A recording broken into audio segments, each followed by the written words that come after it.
You take a seed, you plant it, you grow it, you dry it, you roll it, you smoke it, and it goes down smooth. Hey! Spanning the globe to bring you the latest developments in medical cannabis, adult marijuana, industrial hemp, and spiritual ganja. It's time for the Marijuana Agenda with Russ Belville. Now, here's your host, Russ Belville. Good day, tokers and tokettes and non-toking lovers of liberty. It is Wednesday, April 11th, 2018, and it's got to be 420 somewhere in the world. Welcome to the program, everyone. So glad you all could join us, and a special shout-out goes to Margaret in New Jersey, who called Delta 9 House today and told us she heard about Delta 9 on a podcast. Turns out it was this podcast. So thank you, Margaret, for calling in, and thank you for continuing to listen. We've got a lot of news to cover on today's show, plus a whole lot of audio. So let's jump right into it. The big news, of course, today is that Speaker of the House, former Speaker of the House, John Boehner, has announced that he's joined the board of a major cannabis business. We're going to be talking about that today in the Radical Rant, where I go off on the concept of cannabis carpetbaggers, the people who were all for locking us up until it became legal to make money off of our purchases. We'll talk about that and how the cannabis community is somewhat divided as to whether or not we should welcome these folks with open arms, not just here in the United States, but also in Canada. So we've got that story coming up at the end of our first hour. Also on the program today, we are going to take a look at the gubernatorial candidacy of Cynthia Nixon, the former co-star of Sex and the City. She's running in the Democratic primary for governor of New York. She came out with a full-throated endorsement of marijuana legalization as a racial justice issue. We got the audio for that. Plus, we're going to take a look at our Government at Work segment on other Democrats lacking a spine on this issue, still calling for more studies, more research, and a wait-and-see approach toward Colorado and Washington. Don't know what they're waiting for, folks. We'll take a look at that coming up in Government and at Work. Also, we'll have time for a What in the News segment.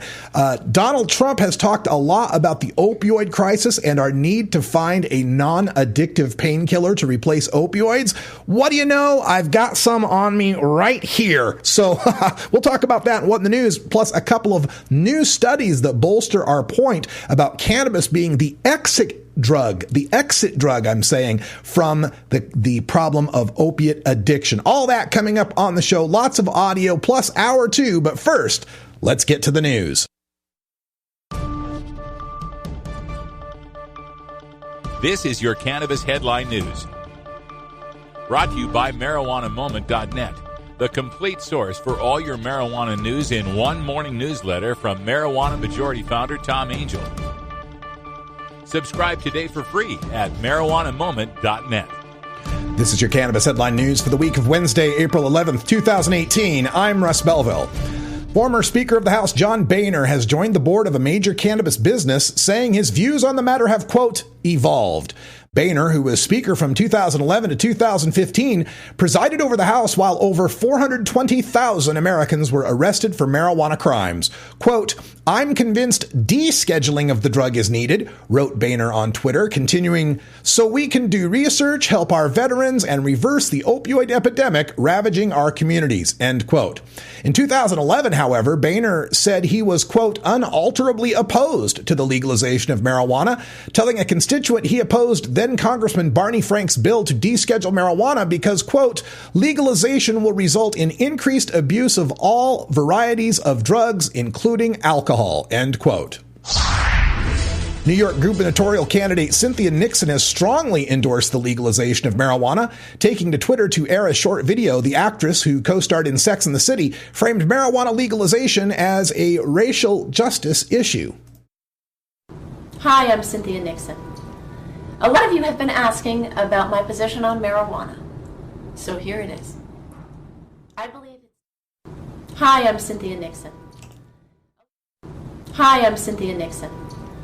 A lot of you have been asking about my position on marijuana, so here it is.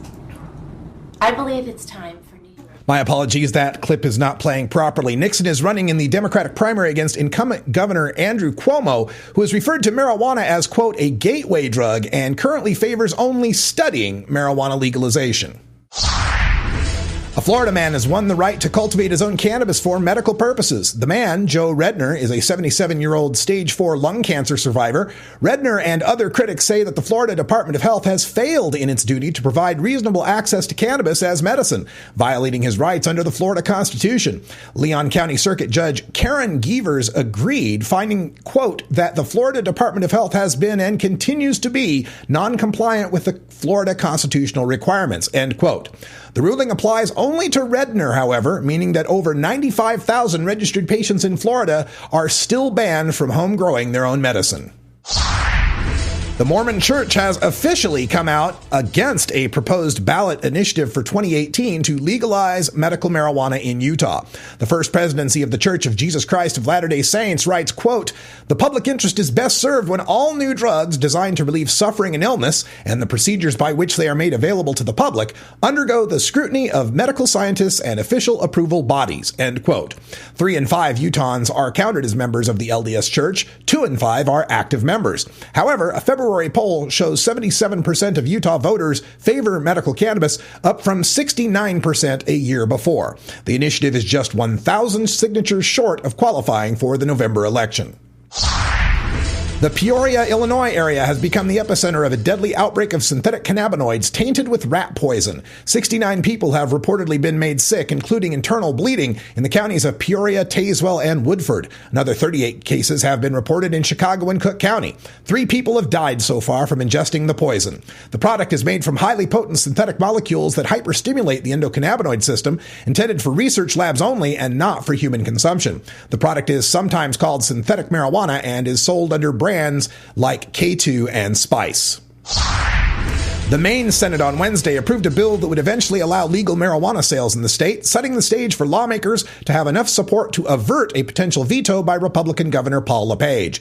The Senate backed new compromise legislation 24-10. Republican Senator Roger Katz said the bill would allow municipalities to opt in and allow pot sales while providing some tax revenues for law enforcement and public awareness campaigns. Some pro-marijuana activists also didn't like it that it would cut the number of plants a person can grow for personal use from 6 to 3. They also voiced concerns about the revised tax structure and the ban on marijuana social clubs, which the Maine initiative approved by voters explicitly authorized. This has been your Cannabis Headline News for the week of Wednesday, April 11th, 2018. I'm Russ Belville.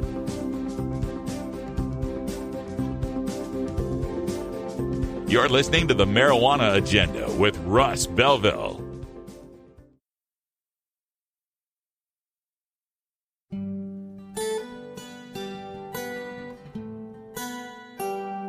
The Marijuana Agenda free podcast is available on iTunes, iHeartRadio, Stitcher, TuneIn, Google Play, SoundCloud, and on our Facebook page at MJ Agenda. Free video archives are available at the Radical Russ channel on YouTube. Help keep this media free by making a donation at paypal.me/radicalruss.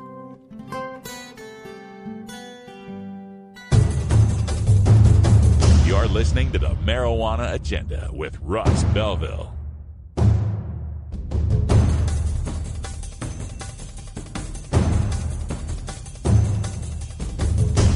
This year in the United States, the opioid overdose crisis will take over 60,000 American lives. The use and abuse of alcohol will claim over 90,000 American lives. But the government still wants to crack down on Americans who smoke marijuana, which has never killed anybody. If this were a war and the enemy killed 150,000 Americans, would we go invade some country that had nothing to do with it? Wait, don't answer that. Skip that part. Looking for the 420 friendliest way to visit beautiful legal Potland, Oregon? I'm Lori Duckworth, inviting you to come stay with us at Delta 9 House and Studios. You get your own private room with queen bed and access to our high-speed Wi-Fi, premium entertainment system, and more. We'll even cook you breakfast. Look us up on Facebook at Delta 9 House. That's facebook.com/Delta9House. Delta 9 House is booked through Airbnb.com. City of Portland permit number 17-159855. People that say no to drug use. It's really, really easy. Adding more gasoline to the fire. Lackadaisical. Really tough, really big, really great to infect and rot our nation from within. Dangerous gateway drugs. We don't need to be legalizing marijuana. To build and grow a stronger, healthier, and drug-free society.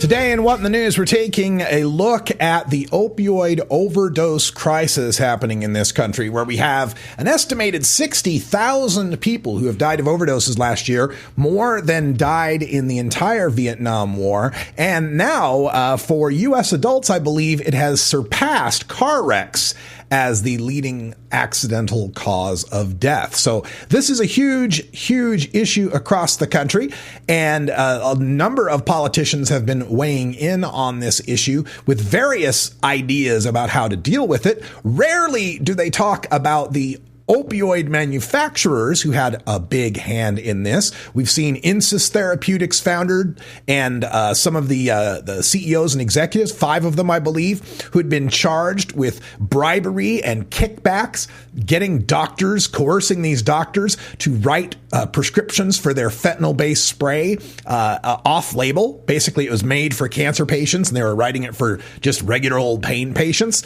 This pharmaceuticalization for profit, the profit motive that is getting so many of these companies to get the DEA to kick up the opioid production quotas. They've been allowing massive increases in the production of these opioids year after year after year.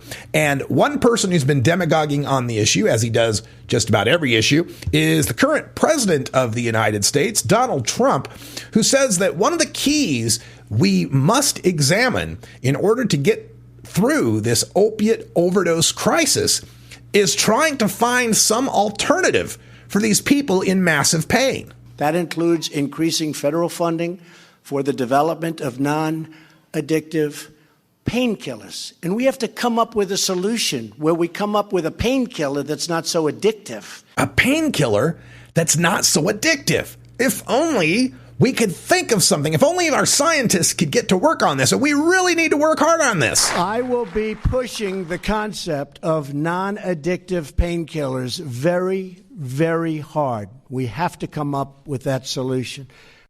We have the solution for you. It's called cannabis. It's called medical marijuana, ganja, pot, weed, reefer, muggles, gauge, jive, tea, herb. Whatever you call it, by any other name, it would heal just as well. This concern about the opioid overdose crisis, without a concomitant commitment to legalization of marijuana, is not just flying in the face of anecdotes of numerous people we know who have managed to kick deadly addictions thanks to their use of marijuana. It flies in the face now of established science. Just last week, the American Medical Association reported a couple of studies, 2 separate studies, showing that access to marijuana, legal marijuana, reduces the reliance on these opioid painkillers. One study, it was conducted by researchers at the University of Georgia in Athens, says, quote, medical cannabis laws are associated with significant reductions in opioid prescribing in the Medicare Part D population. This finding was particularly strong in states that permit dispensaries and for reductions in hydrocodone and morphine prescriptions, end quote. And so what they're pointing out there, it's not just the medical marijuana law. It's not just having the ability to grow your own cannabis. It's retail, commercial access, the ability to go buy some, the ability to walk into a store and get some herb. Significant reductions, according to this study that was released by the American Medical Association. The second study that they released came from the University of Kentucky and Emory University. It noted, quote, marijuana is one of the potential non-opioid alternatives that can relieve pain at a relatively lower risk of addiction and virtually no risk of overdose. And it continued by saying, quote, it has the potential to lower opioid prescribing for Medicaid enrollees, a high-risk population for chronic pain, opioid use disorder, and opioid overdose. Marijuana liberalization may serve as a component of a comprehensive package to tackle the opioid epidemic. 2 studies. And then we're not talking about studies coming from UCLA or from Massachusetts or some liberal blue state. These are studies coming out of University of Georgia and University of Kentucky. Okay, so not exactly, hotbeds of liberal activism there. These papers were released by the Journal of the American Medical Association's Internal Medicine Journal, and they find even furthermore that not just medical marijuana, but legalized recreational adult use marijuana goes even further in helping to reduce the opiate crisis. This is what they found. Quote, states with active dispensaries saw 3.742 million fewer daily doses filled. States with home cultivation only saw 1.792 million fewer filled daily doses. But state implementation of medical marijuana laws, while it was associated with a 5.88% lower rate of prescribing, adult use laws was associated with a 6.38 lower rate. And you want to know why? Because in an adult use state, you don't have to go to your doctor, collect all your medical records, go to a medical marijuana clinic, present them to a doctor who does an examination, who then writes a recommendation for you to use medical cannabis, which you then take to your state's Department of Health and fill out a bunch of forms and probably hand them over $20 or $50 or $100 or in Oregon, $200 for the privilege of being able to treat your pain with a non-addictive painkiller. But in an adult use state, you just walk in and show that you're over the age of 21. That's why you see lower opiate overdose risk.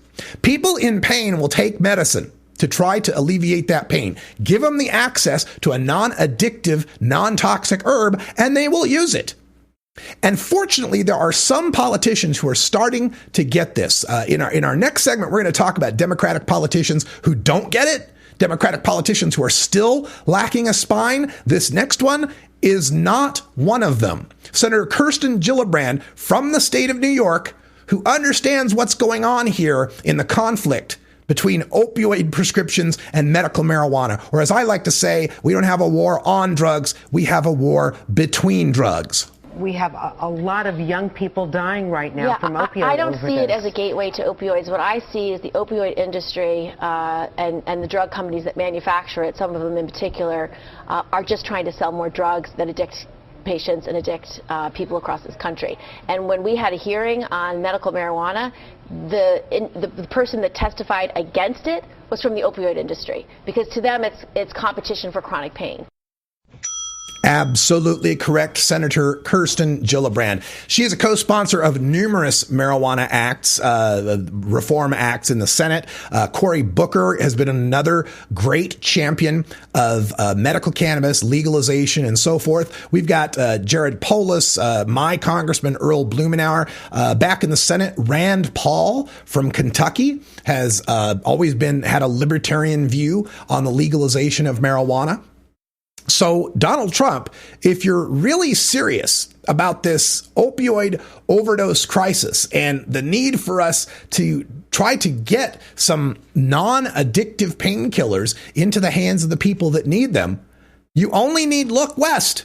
You only need look at the West Coast states that have legalized. Look at the Northeastern states that have legalized. Look at the states now, 30 of them with medical cannabis laws, where we find lower rates of opiate prescribing, lower rates of opiate overdose. These 2 studies that have just come out are just the icing on the cake. We've got numerous papers, at least 5, that have examined various aspects of the opiate crisis and the impact that marijuana has had on them. One has shown 25% fewer deaths associated in the medical marijuana states, associated with opiate overdose. We see fewer prescriptions. We see fewer people turning themselves in for any sort of opiate rehab, any sort of drug dependence that they've gotten. Fewer incidences of that going on. In every way, marijuana helps to reduce the reliance on these highly addictive painkillers. So it's no surprise that the opiate industry is going to be the ones showing up to oppose any sort of reform of marijuana laws. They recognize what problem it creates for their bottom line. The poster child of this, of course, Insys Therapeutics in Arizona, the Phoenix-based company that makes a fentanyl spray that donated $500,000 to defeat marijuana legalization in the state of Arizona in 2016. Come out and fight. It is a good day to die. All right, that sound means it's 20 after, and that means 4:20 in the Mountain Time Zone, which I will be in on Friday, Saturday, and Sunday, making my way to Boise, Idaho for Saturday's Boise Hemp Fest. I'll be the MC. I hope to see you there. Check it out at boisehempfest.com.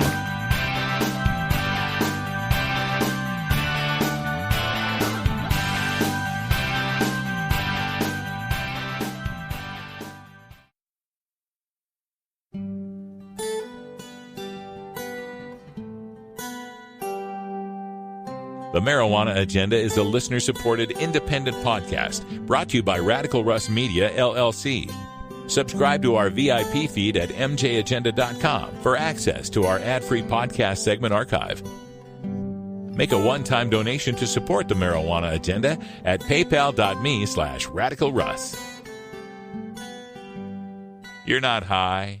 You're listening to the Marijuana Agenda with Russ Belville. I'm astonished to hear people suggest we can solve our heroin crisis. Have you heard this? By having more marijuana. Okay, maybe you're a little high. If you work in the cannabis industry, consume marijuana, or just support freedom, you need to know about breaking policy news that affects you. Marijuana Moment is the daily newsletter that helps you stay on top of all the latest and most important state, federal, and international cannabis developments. Brought to you by longtime legalization activist Tom Angel, Marijuana Moment puts a concise yet comprehensive overview of cannabis news in your inbox early every weekday morning. Wake up to Marijuana Moment and rest assured you'll be ready for the cannabis news that's driving the day. Subscribe now at marijuanamoment.net.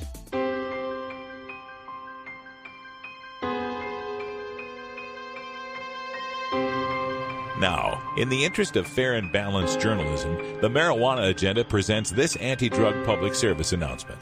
Someone is smoking over there. Something we cats would never do. Filling their lungs with thick, dark hair. What a disgusting thing to do. Cats have 9 lives with 8 to spare. Humans have 1. With none to barter. Why do they smoke? Why don't they care? Humans are smart, but cats are smarter. Listen to cats, you men and women. Take care of your lungs. They're only human. The American Lung Association, the Christmas Seal people. This has been an actual anti-drug public service announcement. To combat this and other drug war hysteria, listen to the Marijuana Agenda every weekday at 3 p.m. Pacific at live.mjagenda.com or download the free podcast at mjagenda.com. Hey everybody, it's Russ Belville from the Marijuana Agenda, inviting you to be like me and get your ink done at Lucky Horseshoe Tattoo, Fort Worth's most female-friendly, clean, sterile, awesome tattoo shop.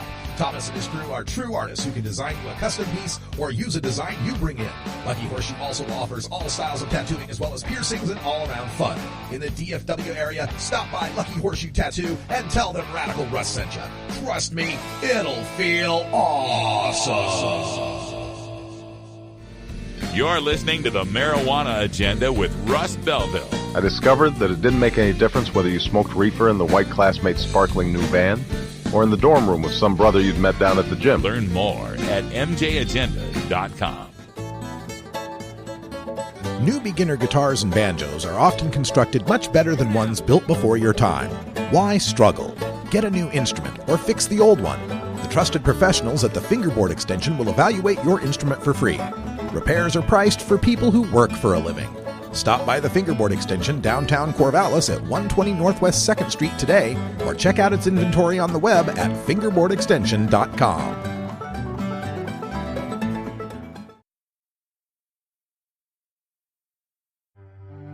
Marijuana has come a long way since President Richard Nixon signed the law declaring it a Schedule I drug. Since then, activists and lawmakers have been chipping away at prohibition at the state, local, and national level. Now, decriminalization, medical cannabis, and adult marijuana are realities throughout America. Join us as we learn more about how we're legalizing cannabis in this episode of Government at Work. Well, today in Government at Work, we're taking a look at politicians across the United States, those with some national attention, and their opinions on the legalization of marijuana. And today we're particularly looking at the left side of the aisle. We're taking a look at the Democratic Party because I believe we are starting to see a very well-defined rift between older, more conservative, centrist Democrats and a younger, more progressive, more liberal sort of insurgency, if you will, maybe a Tea Party for the left, if you will. And on one issue in particular, this is in stark relief, and that is the issue of marijuana legalization. If you look at the leadership of the Democratic Party, Chuck Schumer, Nancy Pelosi, Joe Biden, Hillary Clinton, we've got a leadership bullpen there that is well into their 70s and 80s. So you talk about people like Dianne Feinstein, for example, in their 80s, and it is starting to become quite obvious that there's a generation gap, and the new generation of younger progressive Democrats need to take over the party. As an aside, if you've been watching Mark Zuckerberg, the CEO of Facebook, testifying before Congress and just having to wince at some of the noob type of questions you're getting from these 70 and 80-year-olds that have no idea how Facebook works. I mean, we need new blood, a new generation. And with that in mind, I'm so excited about the candidacy of Cynthia Nixon. You know her from Sex and the City and other jobs she's had as an actress, a great actress as far as I'm concerned. But I'm really excited about her progressive policy positions for the state of New York and how strongly and effectively she's willing to articulate them. She recently, in a series of tweets, came out with her position on marijuana legalization, which she then pulled together as a short video that she released on her Twitter account, Cynthia Nixon's gubernatorial account. And I'll just play you the audio from this. It's a minute and a half. Just play you the audio because I wish every Democrat could speak about marijuana legalization so effectively. Hi, I'm Cynthia Nixon. A lot of you have been asking about my position on marijuana, so here it is. I believe it's time for New York to follow the lead of 8 other states and D.C. and legalize recreational marijuana. There are a lot of good reasons for legalizing marijuana, but for me it comes down to this. We have to stop putting people of color in jail for something that white people do with impunity. 80% of the New Yorkers who are arrested for marijuana are Black or Latino, despite the fact that whites and people of color use marijuana at roughly the same rates. The consequences follow people for the rest of their lives, making it harder to get jobs or housing, and for non-citizens, putting them in the crosshairs for deportation. In addition to ending a key front in the racist war on drugs, regulating and taxing marijuana would generate hundreds of millions of dollars of tax revenue for our people and create important agricultural opportunities for our state. In 2018, in a blue state like New York, marijuana shouldn't even be an issue. If there was more political courage coming out of Albany, we would have done this already. The simple truth is, for white people, the use of marijuana has effectively been legal for a long time. Isn't it time we legalize it for everybody else? That's Cynthia Nixon making the racial justice case for marijuana legalization. That is such an easy case to make. It's surprising that we don't hear more Democrats speaking out against it. But I got to tell you, it sure is nice to hear a Nixon who is for legalization. I think we've got to take a strong stand against legalizing. Yeah, that's old Tricky Dick, right? He wasn't so much for it. But this Cynthia Nixon, I never thought I'd live long enough to say I support Nixon's stand on marijuana. That is amazing. So I'm so happy that she has put this issue out there and how she led with the framing of we should follow the lead of 8 other states. That needs to be emphasized every time we talk about this. This isn't new. This isn't something that needs study. This isn't something that just came out of thin air. This isn't some wild, harebrained idea. This is something with a 5-year track record of the sky not falling. And what's most impressive to me about this is Cynthia Nixon running a campaign against a well-established, entrenched Democratic incumbent, someone with national standing, Andrew Cuomo, the incumbent governor of New York. And he's one of these dinosaur Democrats who still doesn't recognize the reality of what's happened on the West Coast and Colorado. Recently, or what was it, January? In January, when he was asked about this issue, he said that, well, we just don't know yet. We need to study it. I think we should fund DOH to do a study, let them work with the state police, other agencies, look at the health impact, the economic impact, the state of the law. So this guy, we got to look and see what might happen. Well, what might happen if we legalize? You can look at 5 other states and see what's happened since they've legalized. This is not new, but these spineless Democrats, these weak, wishy-washy, wimpy Dems who are afraid to be labeled as soft on drugs. This guy's still operating with the old Nixon mentality of amnesty, abortion, and AIDS. This guy's still on the idea that they're going to get painted as some sort of hippie liberal drug addicts, when we're way past that now. And good for Cynthia Nixon for attacking him in the primary. This is the way you got to take over the Democratic Party. It's not through third parties. It's not through vote tossing. It's through primarying these bastards. Learn the lesson from the Tea Party, man. Learn the lesson from what the Republicans did. You got to primary them from the left. You got to pull the party your way, not abandon it. But this has been a big campaign issue now in the state of New York. And just, a couple days ago, Cuomo was out at some event. And since Nixon has brought up the issue, he's been forced to readdress it. He's got nothing new to say about it. We are now in the midst of a study on what the consequences would be. As you know, it's complicated and it's controversial. Controversial? Who is it controversial to? But in the past, you've had reservations because you thought it was a gateway drug. I have not supported legalizing marijuana. The situation is changing. I said, let's do a study. Let's do a study. Let's study it. Let's see what might happen. In the meantime, we'll continue locking people up, disproportionately black and brown people, because we still need to study it. The jury is still out on this. And nowhere is the jury more out on this than in New York City itself. The mayor of New York City, Bill de Blasio, was recently on the Breakfast Club, a radio show, where he and his wife were asked about this. Now, his wife, she's African American. She actually supports legalization, although she supports it with strict regulation. De Blasio, though, he can't make that strong stand. I'm not there yet for several reasons. The thing I'm saying is we know now, beginning to know something about what it looks like to legalize in our society, because some states have done it. In Denver, Vegas. Yeah, and I'm trying to get a sense of what that has meant for them. Is that meant? It's a lot of money. Yeah, it means a lot of money. Exactly. You want to know what has happened, what has meant for the states of Colorado and Washington? Their teen use rates didn't go up any. They made hundreds of millions of dollars.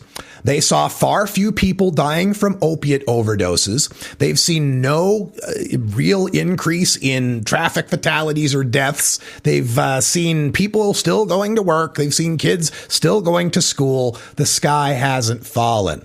What more could we need to study about this?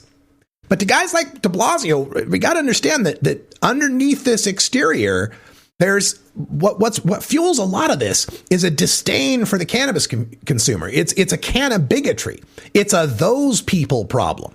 And this was on display with de Blasio earlier this year. This was in February or January, I think, was speaking to a Politico podcast, I think it was, and laughing about the marijuana legalization issue as if it's some, no big deal left-wing fringe thing.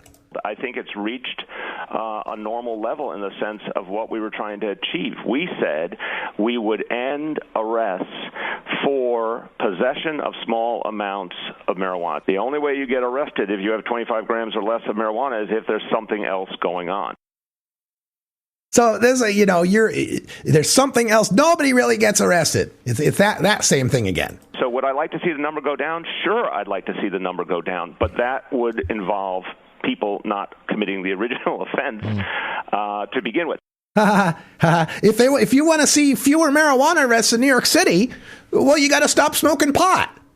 Hey, Mayor de Blasio, how about legalizing it? You know how many arrests for marijuana smoking we have in Portland, Oregon? None. None. So this is not limited to just New York State, and it's not limited just to generations. But let's take a look at some of the big time Democrats out there and their stand. We've got Hillary Clinton. Hillary Clinton, this is her in the debates for president. I do support the use of medical marijuana, and I think even there we need to do a lot more research so that we know exactly how we're going to help people for whom medical marijuana provides relief. She can't even come out forcefully to support medical marijuana. She's got to play the we need more study game for medical marijuana, something we've had for 20 years as of the 2016 debates. Joe Biden, of course, the architect of the drug war in many respects, as his time as a senator, is, of course, no better on the issue. Well, there's a difference between sending this to jail for a few ounces and legalizing. The crime, the punishment should fit the crime, but I think legalization is a mistake. I still believe it's a gateway drug. I've spent a lot of my life as chairman of the Judiciary Committee dealing with this. I think it would be a mistake to legalize. It'd be a mistake to legalize. Yeah, so that's Joe Biden. That's someone who's been floated as being a 2020 candidate, perhaps, maybe, for the Democratic Party, come and rescue the party, supposedly, who still, in 2017, I think that clip is from, couldn't get his head around the legalization of marijuana. Still clinging to that old gateway drug theory that was debunked in 1999, that is debunked every time Michael Phelps won a gold medal, is debunked by Richard Branson being a billionaire founder of multiple corporations, is debunked daily by cannabis consumers like you and me who work and study and parent and live and breathe and thrive, despite the fact that we like to smoke the dope. And of course, it's not just generational. You might say, well, Joe Biden, Hillary Clinton, they're, in their 70s, what do they know about the weed? One of the rising stars of the party is Joe Kennedy III. Now, this guy, he's the grandson of Robert Kennedy, the grandnephew of JFK. He's a ginger. He's from Massachusetts. He's currently a congressman from Massachusetts.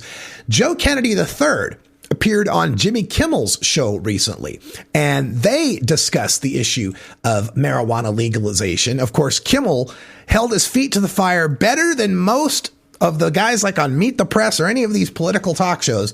They held their feet to the fire on the marijuana issue more by a comedian who ran the Man Show, for God's sake, than our real journalists. But this was Joe Kennedy III hemming and hawing about marijuana legalization. Part of the impact of when you're talking about the law is to make sure that you get the border cases right. And I do have concerns about what an increased availability of legal marijuana means for adolescents, what it means for folks that are struggle with addiction. So I always thought it was stupid when they said, we worry what legal marijuana will do for access for kids. Like, number one, kids have access already. Like, 80% of them, since 1975, Monitoring the Future survey has been asking these kids, how easy do you think you can get marijuana? 80% of them, give or take a point or two, for 40 odd years now, have said it's pretty easy to get weed. So how is making a store that has a secured entrance where someone is checking their ID, and in the case of Oregon, 100% of the time, how is that going to increase their access? Legalization doesn't change a damn thing about weed for kids. It changes everything about weed for adults. But this guy, he just doesn't get it. And the concern of what does it mean for people who are suffering from addictions? Oh, I'm sorry. I didn't realize that we determine the rights and choices of free individuals based on the worst case scenarios of people with diseases. Like, we need to make Snickers bars illegal because some kids have peanut allergies. Is that where we're going in this country? Going to nerf everything for everybody? Oh, no. Someone who's struggling with addiction problems might walk by a dispensary where they're currently not allowed to smoke inside of them, so there'll be no smell, and they're required to have opaque windows so they won't be able to see anything that's going on in there, and all of the products are sold in opaque packaging that are usually enclosed in opaque bags, so the customers leaving the dispensary won't be able to see the weed there. We shouldn't have legal dispensaries, legal pot shops, because they might make the choice to walk into one of them. You might as well ban donut shops now to help cure my obesity. But this Joe Kennedy, man. Are you also against alcohol? Because it seems like those very same things apply. So I don't drink, but obviously it's okay that everybody else does. And I think... Wait. Obviously? Obviously it's okay that everybody else drinks. This is the big disconnect that it comes right to the core of why I stand for marijuana legalization.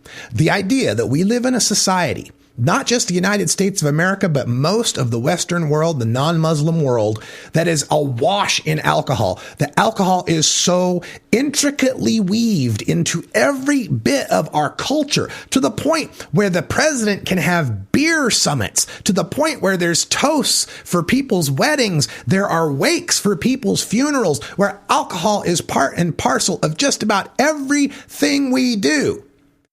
And we think that's just okay. Even though we know it contributes to 58,000 alcohol-related deaths, and it contributes to so much of domestic abuse, and it's about 40% of the calls that the cops have to deal with, someone dealing with alcohol, the wrecks, the violence, the puking, the cirrhosis of the liver, the cancers. We accept it all. Obviously. We obviously are allowed to drink. And to accept that is fine. I've grown up in that culture. You've grown up in that culture. Most people drink just fine. But to set the standard that we're going to have open and free access to as much alcohol as you want at damn near any place you want to go, and not curb that because we know X percent of people are alcoholics and Y percent of damage will happen. But then to apply that standard to the least harmful recreational substance out there is pure, galling, utter hypocrisy. It's separate but equal. It's anything but, and it's a complete insult to the rights of us cannabis consumers to be treated as equals with our beer drinking friends. If you've given them the mulligan on all the damage that their drug causes when it's used irresponsibly, you cannot hold us to a different standard. You cannot hold us to that double standard. It makes no sense whatsoever. This episode was produced as part of the Marijuana Agenda with Russ Belville, the daily news and interview podcast covering the world of medical cannabis, adult marijuana, industrial hemp, and spiritual ganja. MJAgenda.com.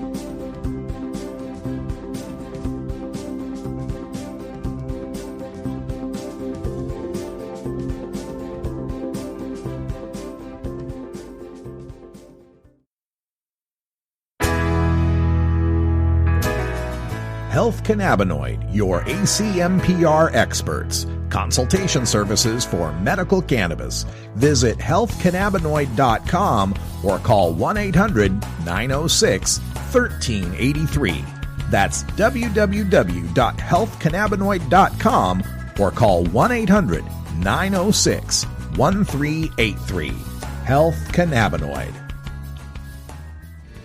You're listening to the Marijuana Agenda with Russ Belville. Uh-oh. It's just what they'll be expecting us to do. Learn more at MJAgenda.com. After 5 years of legal marijuana in Colorado and Washington, both states have shown no increase in teen use of marijuana and decreases in marijuana DUI arrests, while generating tens of thousands of jobs and hundreds of millions in tax revenue. Legalization is no longer theory. It's a proven public policy benefit. Tell your elected officials It's time to end adult marijuana prohibition.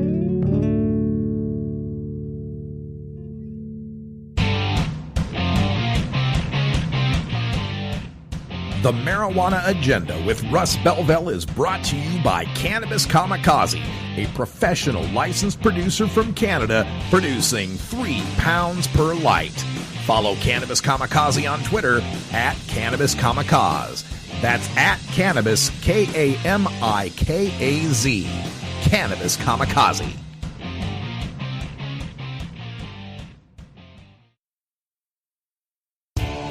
Total war against public enemy number one. 10 federal criminal penalties for 1 ounce of marijuana. Marijuana is probably the most dangerous drug. Legalization is just another word for surrender. I experimented with marijuana and didn't inhale. This is not medicine. This is a Cheech and Chong show. Encourage people to use less drugs. I inhaled. That was the point. I think it would be a mistake to legalize. Negative reports coming out of Colorado. People don't smoke marijuana. Radical rant. Well, everybody in the cannabis sphere is heating up over the news of former Speaker of the House John Boehner joining the board of this Acreage Holdings. This is a company that owns 35 marijuana licenses in 11 states, including here in Oregon. And this is notable, of course, because he was a longtime drug warrior. Of course, now there's money to be made. How convenient. He's had an epiphany. Yeah, in an interview, he said, quote, "Over the last 10 or 15 years, the American people's attitudes have changed dramatically. I find myself in that same position." End quote. 10 to 15 years, people's attitudes have changed dramatically. Well, actually, Mr. Boehner, you were Speaker of the House from 2011 to 2015. You held those views at least through 2015. So it seems like your position hasn't changed in the past 10 or 15 years. It's like the past 2 or 3.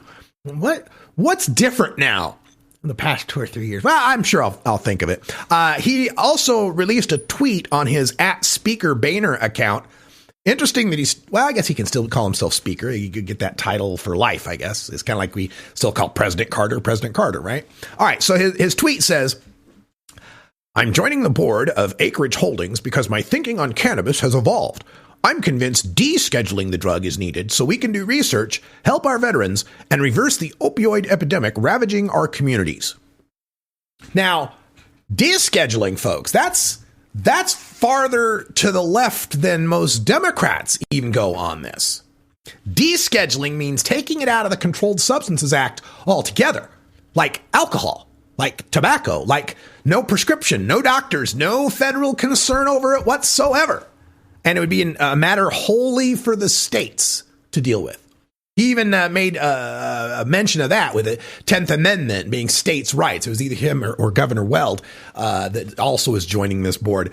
How convenient, how wonderful they've come around to their position now. Just joining in another one of these leaders, joining the club of people who've come around on marijuana after they're out of government, after they're no longer in a position to change the law on it. So descheduling is something that Speaker Boehner is for now. In 2011, then Congressman Barney Frank proposed H.R. 2306, the Ending Federal Marijuana Prohibition Act of 2011. As Speaker of the House, John Boehner made sure that bill went nowhere. And a constituent sent Boehner a complaint about that, and he forwarded his response to NORML. I was working at NORML at the time. I remember this whole incident going down. And Boehner explained why he was adamantly opposed to the legalization of marijuana. He says, quote, "As you know, the Food and Drug Administration has classified marijuana, together with heroin, LSD, methamphetamines, hashish, and a number of other drugs as Schedule 1 drugs." By the way, methamphetamine is not a Schedule 1, it's a Schedule 2. You can actually get a prescription for it. It's called Disoxin or Adderall. "According to the FDA, these drugs carry a high potential for dangerous abuse. To date, no clinical study of marijuana has progressed to the level required for approval by the FDA. Even more, the Department of Justice has reiterated its intent to enforce the Controlled Substances Act in states who have legalized marijuana for medicinal purposes. I am unalterably opposed to the legalization of marijuana or any other FDA Schedule I drug. I remain concerned that legalization will result in increased abuse of all varieties of drugs, including alcohol. Okay, so first of all, this unalterably apparently is alterable, but this concern about the increased abuse of drugs and alcohol has not been shown to have occurred. We've seen that the abuse of drugs, at least among the kids, among the teens, is at the lowest recorded rates ever. And the use of alcohol among adults is at some of the lowest recorded use rates ever. Maybe that helped him come around and have this epiphany, right? So as this has gone through the cannabis sphere, the media, the pundits, and the cannabis smokers ourselves, this has brought up some feelings. And it's interesting how we're falling on two sides of a divide. Either the I'm glad he's come around, forget about the past kind of thing, and the other side of cannabis carpetbaggers, of people who were in the business of putting us away, who are now in the business of profiting from us. So which side do you fall on this? Because it's interesting. I've gotten some responses on this. It's because one of the problems, of course, is the racial justice issue of this. And Boehner having this epiphany and evolving to join this board to make money off of selling marijuana. And he suddenly woke about mass incarceration. This guy who believed that, quote, marijuana use in its raw form is harmful, end quote, is now suddenly woke about mass incarceration. Boehner continued by saying, quote, when you look at the number of people in our state and federal penitentiaries who are there for possession of small amounts of cannabis, you begin to really scratch your head, Boehner said. We have literally filled up our jails with people who are nonviolent and frankly do not belong there, end quote. It's also notable how he's gotten the talking point about saying cannabis and not marijuana, which he said all the time back when he was Speaker of the House. This we, who is this we that filled up our jails? Who's this we? This is the problem I've got, is it's this mistakes were made, passive voice framing of it, of Boehner not apologizing, not standing up and saying, hey, I was part of a drug war that was wrong. I broke up families. Not it broke up families. We filled up jails. No. You did. You were the leader of the House. You stymied efforts to change these laws. You used the power of your position to get on television and radio and the internet to tell people how awful marijuana was and it should never be legalized, unalterably. As a writer out at Quartz noted, before taking on the job of growing, distributing, and retailing marijuana, Boehner was Speaker of the House. During this time, from 2011 to 2015, 420,000 people were arrested in the U.S. for marijuana sales and trafficking. Sales and trafficking, exactly what he's going to be a part of now. 420,000 people are owed an apology. And I don't know who coined the term cannabis carpetbagger, but thank you. As people who were previously in the business of busting us, who are now getting in the business of profiting from us. This is not just a United States thing. John Boehner's not the first drug warrior to be a cannabis carpetbagger, someone to change his stripes for profit. Mark and Jody Emery have been railing against this same phenomenon in Canada that's been going on. Canada is going to have federal legalization, nationwide legalization this summer. And as they've been going about it, they've been pushing away all the people like them who've been in the underground dispensary business for years. And all the sweetheart deals are going to all these politically connected cronies. And even some of them, cops, actual provincial cops, who were like in charge of narcotics units, who were getting taxpayer money to go bust people for weed, are now getting these licenses. And Jody Emery, she told the Guardian newspaper, quote, it's a mix of hypocrisy and pure profiteering. They made a living off tax dollars for trying to keep people out of the cannabis business, and now they're going to position themselves to cash in, end quote. So, again, doesn't matter if someone was a drug warrior in their past, if they're supporting ending the drug war now. Politics makes strange bedfellows, right? Don't don't look a gift horse in the mouth. You got to take your allies as you can get them, right? That's one side of this debate. And Tommy Chong, you can't question his bona fides in marijuana. He's actually cashing in on the marijuana business now, too. He's got the Chong's choice and so forth. But of course, Tommy Chong should cash in. Everybody supports Tommy Chong cashing in. My God, he went to prison for 9 months under laws that John Boehner supported. So if anybody should have an opinion on this, you'd think it'd be Tommy Chong. He actually got in touch with me via Twitter today. And his response was, quote, "Hey, don't dwell in the past. You got on board now, and that's all that counts. Welcome on board, John. We need more like you." And that's a legitimate view, I think. A lot of people have this practical political view that, hey, John Boehner on our side's a win. Forget about the past, right? And Tom Angel, who, with Marijuana Moment and Marijuana Majority, big source of the news for this show, he tweeted out, "John Boehner is more progressive on marijuana than Bill de Blasio, Andrew Cuomo, Hillary Clinton, Barack Obama, Kamala Harris, Joe Biden, the majority of Democratic governors and members of Congress. Do better, Democrats." Kind of inspired my last segment. But he's absolutely right. No matter how he got to this issue, and even if he's doing it just out of just craven greed, he's more right on this issue than the leading Democrats are at this point by supporting descheduling. And Tommy Chong kind of notes this as well in another response to me. He says, "Politicians say whatever to keep their jobs. The law that had me incarcerated was written by Biden. It's the nature of the job. Pot won because pot is good. No blame." And it's true. There is a bipartisan nature to the war on drugs, although it's more bi on the Republican side. There were certainly Democrats who were instrumental in the war on drugs as well. I would say, though, the difference is that Joe Biden isn't hopping onto the board of an 11-state cannabis company. Joe Biden isn't trying to enrich himself without apologizing to 420,000 cannabis consumers that he helped to imprison. I mean, look, I'm not saying that John Boehner's wrong now. I'm just saying he's not our friend. He's our ally. Understand the difference? Not our friend. He's our ally. I doubt he's ever smoked pot. And he's not doing this out of some sort of epiphany on racial justice or mass incarceration or fixing the opioid overdose crisis. These are talking points he's been fed. This is about, hey, there's money to be made here. That's what's going on. And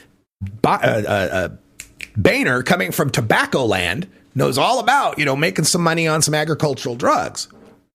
For me, it's not whether someone was a drug warrior in their past. It's whether they acknowledge that they were, whether or not they're expecting us to just turn a blind eye to the carnage they caused and welcome them in with open arms.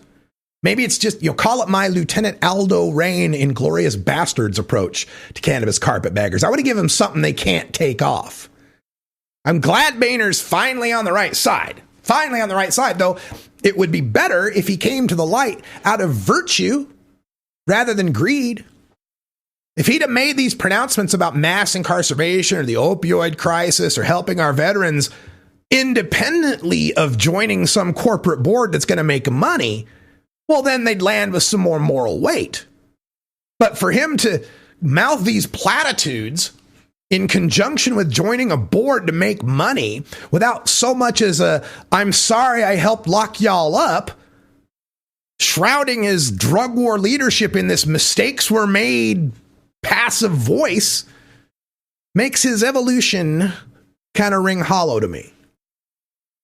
And, it's up to consumers to decide where they fall on this issue. And we can vote with our dollars.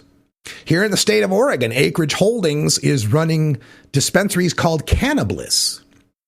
You don't have to shop there if you don't want former drug warriors to get rich off your cannabis consumption. The brand Dixie Elixirs and Dixie Edibles is also run by this holding company out of Colorado. I know they've got a significant footprint there. You don't have to drink Dixie Elixirs. You don't have to eat Dixie Edibles if you don't want your cannabis consumption money profiting someone who ardently worked to lock you up for years and years and years.